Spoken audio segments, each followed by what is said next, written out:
Bonjour à tous, je suis ravie de vous retrouver cette semaine pour vous parler de la pyrite. Alors la pyrite, c'est une pierre qui dès le départ m'a fascinée. Quand je l'ai vue, en fait, j'y ai pas cru.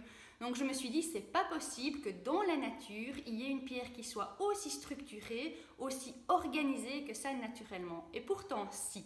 Alors la pyrite, elle a un système cristallin cubique, donc elle est rattachée au chakra racine. Elle va donc vous demander d'être ancrée et elle va travailler avec vous sur tout ce qui est structure et organisation, de par son côté bien carré, c'est le cas de le dire.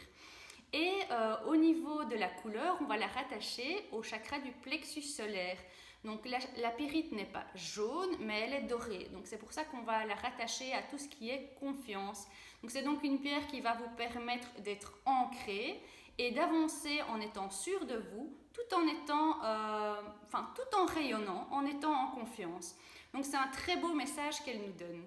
Au niveau du tarot, vous pouvez associer la pyrite à l'arcane majeur de l'empereur.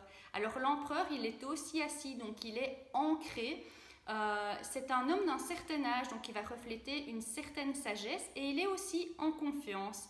Il va vous demander d'être sûr de vous, de ne pas douter. C'est une carte qui va travailler aussi le courage et l'endurance. Donc c'est un parfait combo avec la pyrite. Alors la pyrite aussi, pourquoi je l'ai associée à l'arcane majeur de l'empereur, c'est parce que l'arcane majeur de l'empereur, c'est l'arcane majeur numéro 4.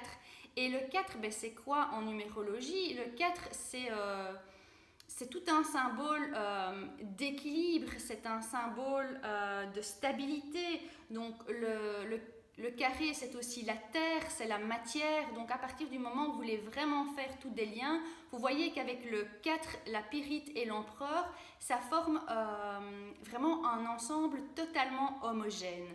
Donc voilà, c'est une très belle pierre. Je l'aime beaucoup dans sa forme brute. Je la préfère d'ailleurs brute plutôt que polie, mais ça, c'est un peu vous qui voyez. Je vais vous mettre quelques exemples ici dans la vidéo de pyrite brute et de pyrite polie. Vous me direz ce que vous préférez. N'hésitez pas, comme chaque semaine, à me partager vos ressentis par rapport à cette pierre, comment vous la travaillez, quel message elle vous donne, et je vous souhaite une très belle semaine.